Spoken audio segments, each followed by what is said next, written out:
They thought I'd hand over $560,000. But my grandfather knew better.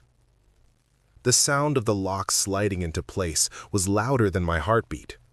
Click. It wasn't aggressive. It wasn't dramatic. It was calm, controlled, planned.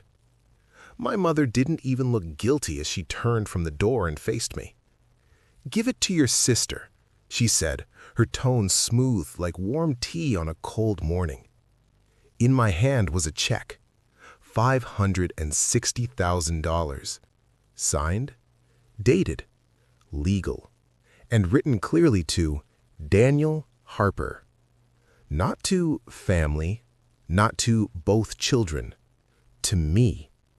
My grandfather had pressed it into my palm less than 15 minutes earlier. His hands were steady when he signed it, his eyes clearer than I'd seen them in years. And now, here I was, standing in my childhood home, locked inside because I wouldn't give it up. My sister, Olivia, stood near the kitchen counter, arms folded, watching. She had that same look she'd worn my entire life. Expectation, ownership, like what was mine had always belonged to her. I just hadn't realized it yet. "She needs it more than you," my mother continued. Needs. That word. Not deserves, not earned, not asked. Needs. And somehow that was supposed to be enough. I'd spent years building my own life quietly, working, saving, staying out of family conflicts, being the easy one, the one who didn't argue, the one who adjusted, the one who gave in. That was their version of me. But something had shifted this morning, something permanent. When I visited Grandpa earlier that day, he had asked me something strange. "Do you still let them decide who you are?" I had laughed awkwardly. He hadn't. He pulled the checkbook from his drawer, signed the check slowly, then held it out to me. "They will try," he said. "Try what?" I'd asked. He looked toward the hallway where my mother had been standing silently. Control is a habit, and habits are hard to break. I didn't understand at the time. Now I did. "You're being selfish," my mother said. The word hit differently now. Selfish. For keeping what was legally mine, for honoring my grandfather's decision, for refusing to surrender. I slid the check into my inside jacket pocket, carefully, deliberately. "No," I said. Simple, quiet, final. My mother stepped forward. "You're not leaving." Not angry, certain. That certainty bothered me more than yelling would have, because certainty meant she believed she would win. She reached toward my jacket pocket. That was the moment something broke inside me. Not violently, not loudly, but permanently. I stepped back, turned the deadbolt, opened the door. Cold air rushed in. "You'll regret this," she said. I didn't respond. I walked out, and this time, I didn't look back. 12 minutes. That's how far Caldwell and Trust Federal Bank was from the house. 12 minutes that felt like a lifetime. My hands stayed steady on the steering wheel, but my thoughts were racing. Why lock the door? Why the urgency? Why not let me deposit it? Unless something about the money wasn't what it seemed. The bank lobby was calm, ordinary, like nothing extraordinary could ever happen there. I approached the teller and handed the check to the teller. She smiled politely, then looked down, then looked up again. Her smile faded. "I'll need my manager for this," she said carefully. 5 minutes later, a tall man in a navy suit approached. "Mr. Harper, please come with me." The door shut behind us, locked. The sound made my stomach tighten. He studied the check carefully, then studied me. "Sir, "When did your grandfather give you this?" "About 40 minutes ago." His jaw tightened. "That isn't possible." My chest went cold. "What do you mean?" He turned his monitor toward me. An account statement filled the screen. "This check comes from a protected legacy trust account." "Okay." "That account was flagged this morning." "For what?" He hesitated. "For suspicious access." The room felt smaller.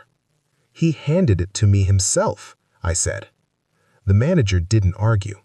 Instead, he asked, "When did you last see your grandfather before today?" "This morning, around 8:30. He exhaled slowly. "Mr. Harper, your grandfather was reported unconscious by emergency services at 7:50 a.m. Silence. Heavy. Suffocating. "That's impossible," I whispered, because I had seen him after that. Alive, alert, speaking clearly. So someone was lying. "There's more," the manager said. He opened a file. "This trust requires dual authorization for withdrawals over $50,000. I looked at the check. One signature. Only one. "Meaning?" I asked. "Meaning someone attempted to bypass trust security." My mind raced back to the house, the locked door, the urgency, the pressure. Suddenly, it wasn't about the check. It was about stopping me from reaching this office. The manager leaned forward. "This trust activates fully if the primary holder becomes medically incapacitated." I stared at him. "What does that mean?" "It means," he calmly said, "you become the sole controlling beneficiary." Sole controlling beneficiary. I felt the ground shift. "How much is in the trust?" He didn't blink. "Approximately $2.8 million in assets." Everything stopped. The check wasn't the prize. It was the distraction. "Has anyone else come in today regarding this trust?" I asked. He nodded. "Yes. A woman claiming to represent your grandfather." I didn't need a name. I already knew. She was denied access. My phone buzzed. "Mom, come home. Now." Not a request, an order. She knew, which meant she had already tried and failed. Then my phone rang again. "Hospital." I answered. "Mr. Harper, your grandfather has regained consciousness." The timing, perfect. Terrifying, because now the truth would speak for itself. She was outside his room when I arrived. My mother, pale, tense. Before I could hear him, before control shifted permanently. I walked past her. She grabbed my arm. "You don't understand what he's done." I pulled free. "No," I said quietly. "You don't." I entered the room. Grandpa lay pale but awake, his eyes locked onto mine instantly. "You went to the bank." Not a question, a statement. I nodded. He looked toward the door where my mother now stood silently. "I moved everything years ago because I knew what they would do." The air changed. Heavy. Exposed. My mother said nothing. For once, she had nothing left to control. But the story didn't end there, because 2 days later, I learned something else. The unconscious report. Real. But it wasn't 7:50.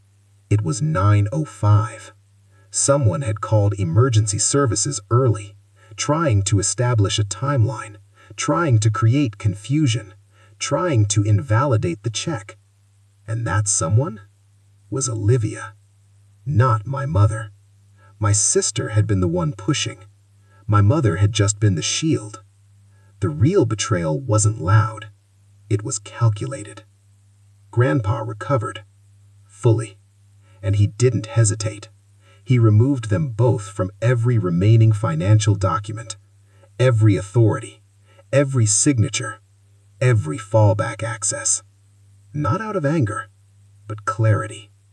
Control had finally changed hands, and for the first time in my life, I didn't feel weak. I felt awake. They thought I'd hand over $560,000. They thought I'd stay quiet. They thought I'd come back. They forgot one thing. My grandfather raised me, not them.